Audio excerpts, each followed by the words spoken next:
कडक उन्हात लहान मुलं माझ्या सावलीत येऊन छान खेळतात, गप्पा गोष्टी गाणे गातात. त्यांना झाडाखाली खूप मोकळं वाटते. त्यांना निसर्गाचा आनंद घेता येतो. आम्हाला तोडलेले पाहून ते कसे निराश होतात ते दिसत नाही का? तुम्हाला या मोबाईलच्या दुनियेत ते माझ्यापाशी खेळायला येतात. ते लहान हात आमची तहान भागतात.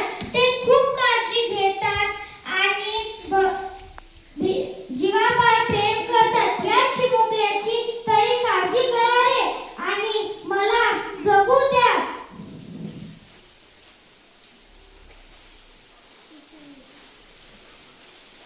बिचाऱ्या पक्षीचे तर